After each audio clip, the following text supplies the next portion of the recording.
this week's episode of World Today. This week, Japan hosted the Quadrilateral Security Dialogue, or the Quad Summit, where the United States of America launched the Indo-Pacific Economic Framework to enhance trade among partner nations and counter China's expansion in the Asia-Pacific or the Indo-Pacific region. We'll talk about that in detail, but first up, the headlines. At least 19 children and 2 teachers were killed in a shootout at Texas's Robb Elementary School, raising again the debate on law regarding gun violence in the United States of America. The U.S. launched the IPEF during Quad Summit hosted by Japan. French President Emmanuel Macron has urged Turkey's President Recep Tayyip Erdogan to respect the sovereign choice of Finland and Sweden to join NATO. And actor Kevin Spacey has been charged with 4 counts of sexual assault against 3 men. The horrific Texas elementary school shooting shocked the world. An 18-year-old gunman opened fire inside an elementary school in Texas.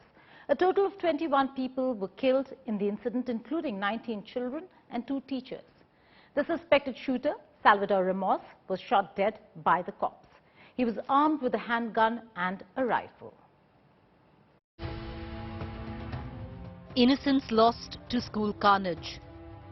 Smiles wiped out by mindless savagery. The victims of Texas shooting horror who fell to volleys of automatic gunfire by a gunman who was just 18 and himself perished.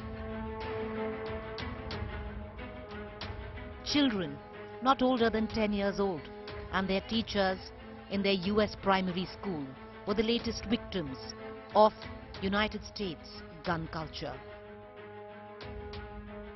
The butcher this time, an 18-year-old, Salvador Ramos, who opened fire on children and staffers at Robb Elementary School, using handgun, automatic rifle and high-capacity magazines. Clad in body armor, Ramos had just shot his aging grandmother before bursting into the school premises. He was eventually gunned down by security personnel who responded to distress calls. But by that time, America had seen one of its biggest school slaughters. I can confirm right now that we have several injuries, adults and students, and we do have some deaths. The suspect is deceased at this point. DPS is assisting with the investigation. And at this point, the investigation is leading to tell us that the suspect did act alone during this heinous crime. Our job is multifold.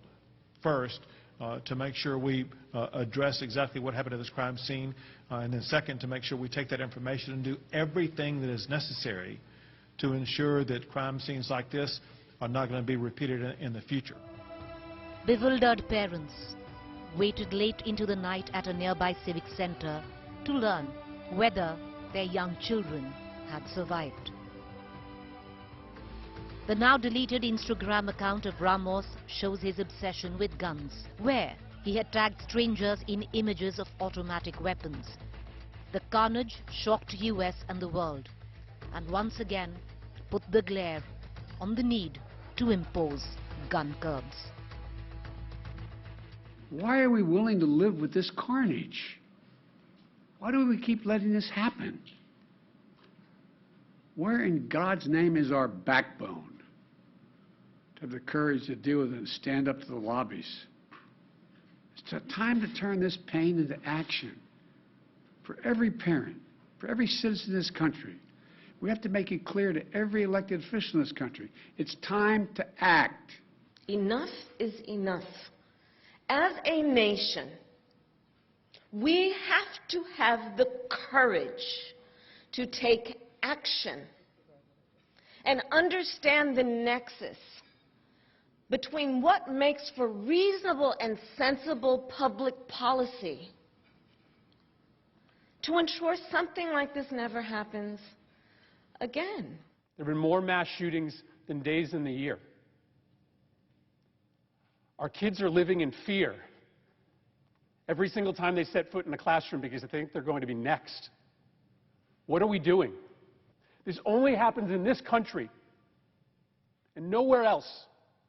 Nowhere else do little kids go to school thinking that they might be shot that day. Tuesday's tragic events mark the deadliest school shooting in nearly a decade, since 26 children and adults were killed at Sandy Hook Elementary School in 2012. When will the US wake up and put an end to slaughter of innocents? Bureau Report, India Today.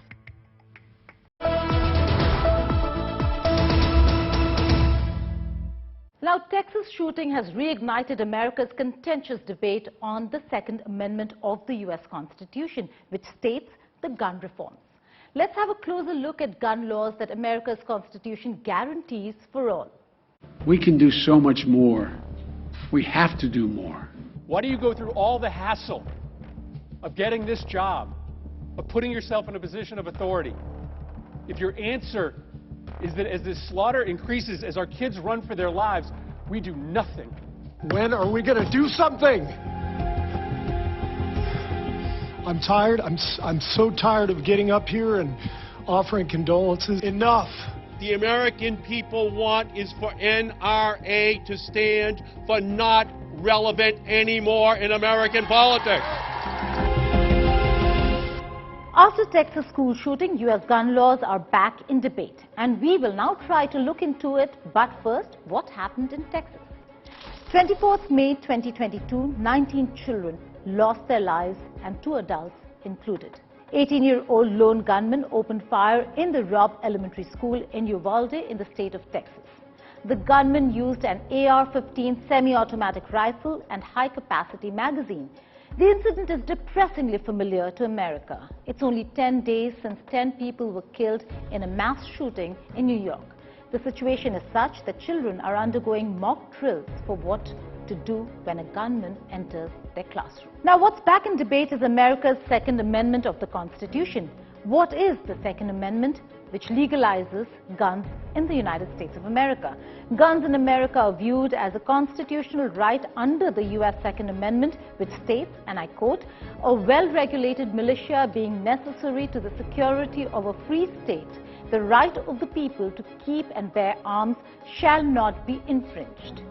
The federal law covers it all, from manufacturing to the background checks for keeping a gun. But about what type of gun can be carried and where is defined by the laws set by states in particular. For Texas, it was in September last year when the state controversially brought a law to anyone 21 and older can carry a handgun without a license to carry. The rifle AR-15 used in the Texas school shooting was banned in 1994 by then-President Bill Clinton under the Public Safety and Recreational Firearms Use Protection Act, but the law lapsed in 2004 after a study which stated law's unnoticeable impact on the gun violence in the United States of America. Now, gun laws in itself are a polarizing and a polarized political issue. U.S. is headed into midterm elections in November this year, and there are pro-gun activists on both sides of the political spectrum. In a debate, anti-gun activists say that introducing background checks and other stricter measures can reduce gun violence cases, whereas pro-gun activists see any such attempt as an act of infringement on the Second Amendment. Advocating for gun rights is the strongest pro-gun lobby, National Rifles Association, or the NRA. The biggest gun rights advocacy group, NRA, also has a grading system for politicians on the basis of their stand on gun rights. Thus, NRA has the ability to change outcome in polls. A survey conducted in 2017 by Pew Research Center shows 77% of NRA members who own guns are either Republicans or lean Republican. Now, what do the figures really show? Switzerland-based research project Small Arms Survey conducted in 2018 stated US has more guns than citizens. And the number of private gun owners in the US has risen extensively in the past decade. There were 417 shootings in the US in 2019, and the number has only risen since then to 693 in 2021. This year alone, US reported 212 mass shooting incidents and 27 school shootings so far. A new economic bloc comprising 12 countries of the Indo-Pacific region was launched by the United States President in Tokyo on the sidelines of the Indo-Pacific Economic Framework for Prosperity, primarily aimed to counter China's economic dominance, but without drawing up a formal free trade agreement.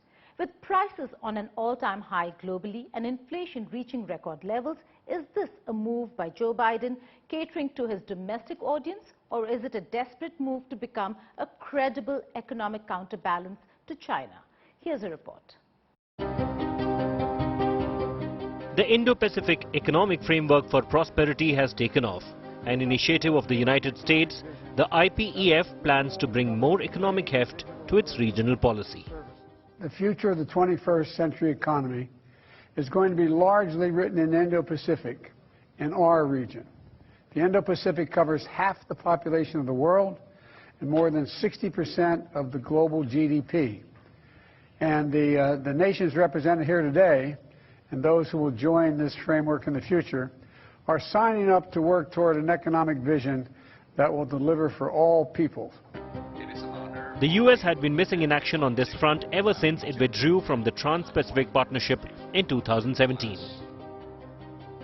In contrast, China and 14 other countries are part of the Regional Comprehensive Economic Partnership, that is, the RCEP trade agreement that came into force in January this year. Along with the US, initial participants in the framework include major economies like Australia, India, Japan and South Korea. Developing countries, Indonesia, the Philippines, Malaysia, Thailand and Vietnam, and smaller nations like Brunei, New Zealand and Singapore. Whatever the name of the regional cooperation framework, it should promote free trade instead of engaging in protectionism in disguise. It should contribute to the world economic recovery rather than destabilizing the industrial chain. It should promote open cooperation instead of geopolitical confrontation.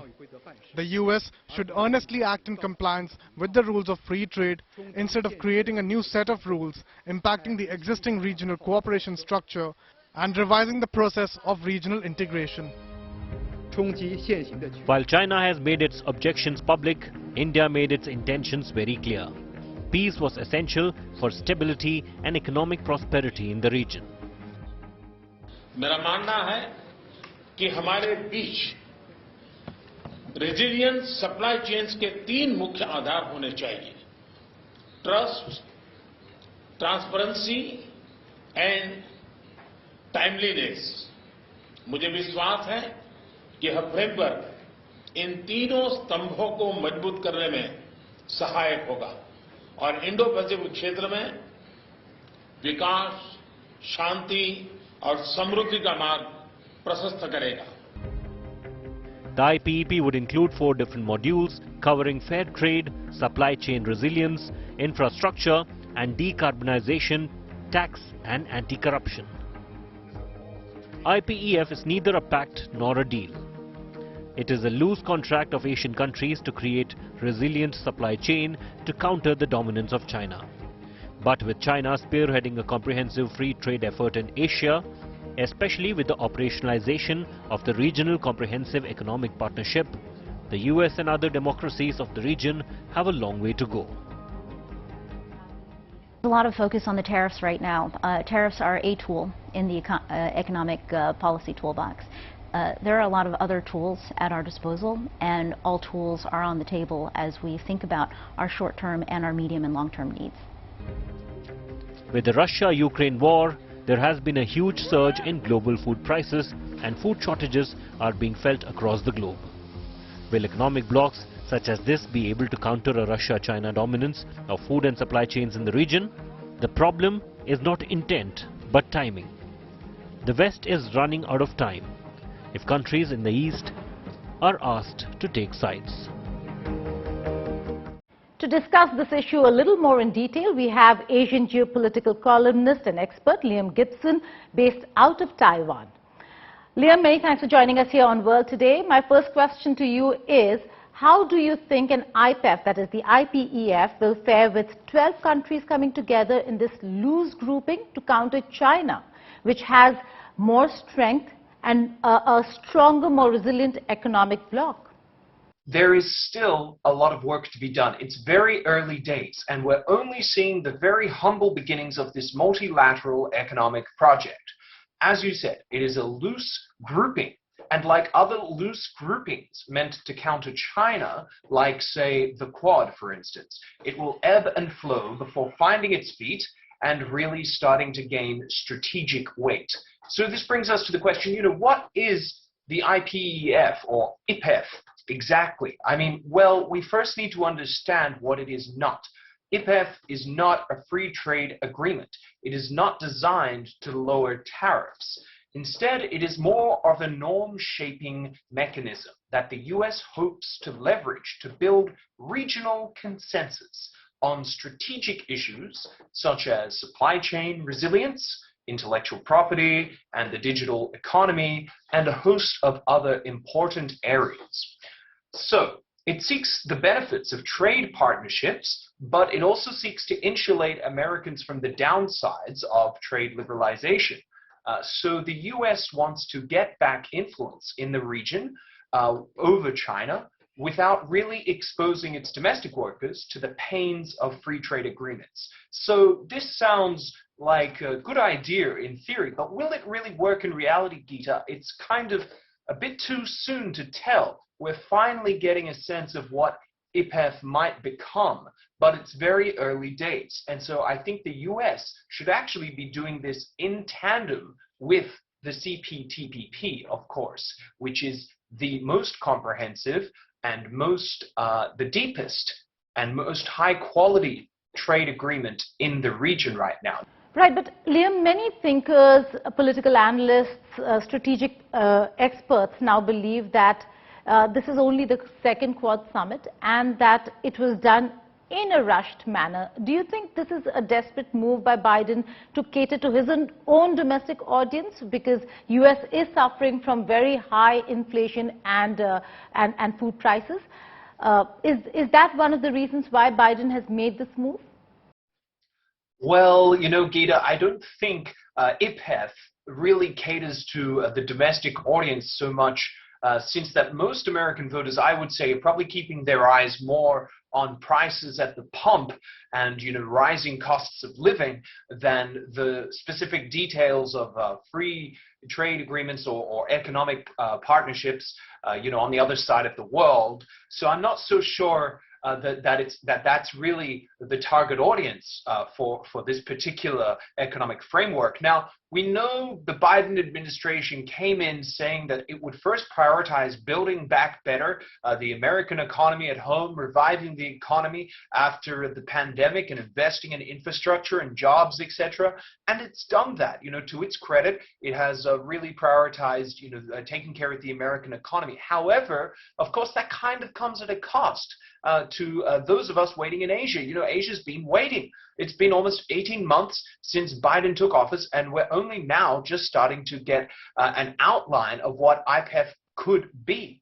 It's a little late, coming to the party, as it were, and of course, the foreign policy establishment in Washington will be pleased to get this up and away. But as I said earlier, the US really needs to build more and bring more to the table for countries in the region if it's going to leverage the size of its economy and get back some of that influence from China. So, who is IPEF for in terms of the players in the US that are really probably lobbying for this and want to see this project get up and underway? It's probably the foreign policy establishment, of course.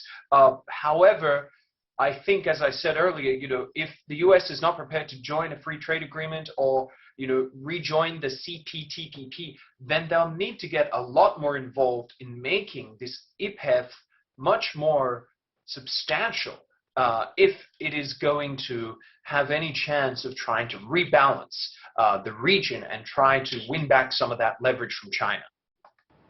Finally, not as a new entrant, but as someone who is new to the entire Quad meet, which is the new Prime Minister in Australia. Now, do you see dynamics changing with China from the harsh rhetoric of Scott Morrison to a softer, more diplomatic approach by the new Premier of Australia? Thank you, Geeta. That's a great question. In terms of rhetoric, yes, it will probably be a little less harsh, but I would still say firm. Okay, that's probably the change in tone we're seeing from new Prime Minister Anthony Albanese. However, I don't see a softer approach toward China coming out of Canberra. At least the Prime Minister is very practical and very clear-sighted about where the ball is, metaphorically, in terms of this court. The ball is in China's court. Of course, China changed its ways. It changed its behavior and its treatment of Australia. And so, the new Prime Minister has already said there's no justification for Beijing's unilateral trade barriers and unofficial tariffs on Australian products. And so it's up to Beijing to correct those and to change those illegal tariffs and to fix the relationship with Australia, not the other way around. So I would say you're going to probably see more practical diplomacy from Australia, but I don't see Anthony Albanese simply giving in or succumbing to sort of Beijing's demands without some sort of compromise from China. China needs to realize that the Australian public is not happy with the way it's conducted bilateral relations, and it is not going to be intimidated by that kind of bullying, economic bullying. And Anthony Albanese is very aware of that, and I don't believe he's going to take such a soft approach as to simply give in to Beijing's demands. Thank you, Liam Gibson, for joining us here on World Today. With that, not shifting our focus, staying on the story, this is a new government we're talking about that has come in place in Australia with Labour Party back in power. Will ties with China be on the mend? Chinese government broke a more than 2-year freeze on contact with Australian ministers after Premier Li Keqiang sent a congratulatory message to Prime Minister Anthony Albanese. But his first engagement was also the Quad summit in Tokyo. So where are relations headed? Here is a report. China and Australia's prickly diplomatic relationship dominated the latter's foreign policy in recent years. Provocative rhetoric and public spats led to rapid decline in relations. A tit-for-tat trade war, decision to ban Huawei, accusations of political interference, coupled with Canberra's call for a probe into the origins of COVID-19. It all led to complete breakdown of ties. But a change in government is being seen as a window of opportunity. We note that Mr. Albanese led the Australian Labour Party to a victory in the federal election, and we offer our congratulations.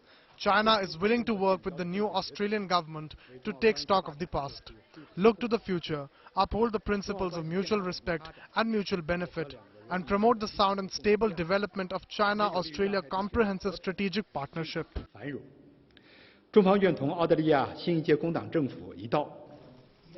While China has made the first move, the new Albanese administration remains cautious amid growing pressure from its own industries to ease tension. What I have said and we maintain is that the relationship with China will remain a difficult one. I said that before the election. That has not changed. It is China that has changed, not Australia. And Australia should always stand up for our values, and we will in a government that I lead. Australian businesses like the meat industry body has been calling on the federal government to repair its relationship with China following another export ban where Taze Australia's export license was revoked for its facility in South Australia's southeast by China. The 10th Australian abattoir to have come under Chinese ban. Australia exported 300,000 tons of beef and 100,000 tons of sheep meat to China every year.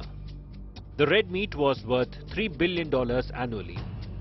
While the Quad is looking at resilient supply chains to counter China, for Australia, seeking new markets with European Union and the UK is not enough. I've become Foreign Minister at a time when our region faces unprecedented challenges. But we will face these challenges together, and we will achieve our shared aspirations together. We want to help build a stronger Pacific family. While the Labour Party was accused of being soft on China, Prime Minister Albanese admits that China has changed since Labour was last in power in 2013. The same year, Xi Jinping became president, and therefore the idea is to engage countries in Southeast Asia more and strengthening relationship in the region. Given China's ongoing aggression towards Taiwan and increasing influence in the Pacific, Australia's military and defence policies across the region appear unlikely to change. But the Albanese administration could take the diplomatic route to manage China cautiously. That's all we have in this edition of World Today. Stay tuned to India Today for all the latest news and updates.